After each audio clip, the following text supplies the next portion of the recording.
تو مرشد جی میں نے آپ سے نہ استخارہ کروانا ہے اپنے جاننے والے کا. جی. ان کے گھریلو کچھ مسائل ہیں اور کچھ ان کے گھر سے چیزیں ایسی نکلتی ہیں جیسے کٹے ہوئے بال اس طرح کی نا. تو پلیز مہربانی کر کے اپنے کا استخارہ کر دیں کہ کیا مسائل ہیں ان کے ساتھ. کٹے ہوئے بال نکلتے ہیں اور کیا ہوتا ہے ان کے گھر میں اللہ والے؟ اور ان کی آپس میں ہے میاں بیوی کے بیچ میں کچھ اس کے ہسبینڈ غصہ بہت کرتے ہیں. اچھا. تو اور کچھ شاید غلط بیانی کرتے ہیں آپس میں میاں بیوی کے. اچھا.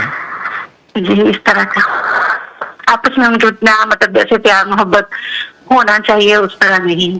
باقی آپ بہتر جانتے ہیں. جن کے گھروں میں مسلسل جھگڑے رہتے ہوں، حالات تلخ رہتے ہوں، مشکلات اور مسائل رہتے ہوں، وہ سورۃ والسماء والطارق کی آخری 3 آیات انہم یکیدون کیدا واکید کیدا فمہل الکافرین امہلہم رویدا، بس یہ 25 بار ہر نماز کے بعد پڑھیں، ورنہ 25 بار صبح شام پڑھیں. اور اس کو پڑھ کے اس کی چھینٹے گھر پہ دیواروں پہ بھی.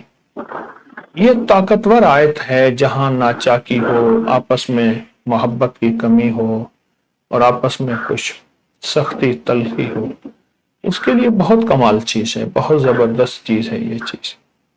سورۃ طارق ایک تو یہ کریں، تو مرشد جی جی اور دوسرا جو ہے ایک دفعہ صرف پڑھ لیں صبح آیت الکرسی، اس کے بعد سارا دن اس کی جو آخری آیت ہے وَلَا يُؤْدُهُ حِفْظُهُمَا وَهُوَ الْعَلِيُّ الْعَظِيمُ، اس کو بہت زیادہ اور بہت زیادہ دہرائیں، بہت زیادہ دہرائیں اس کے جو آخری آیت ہے.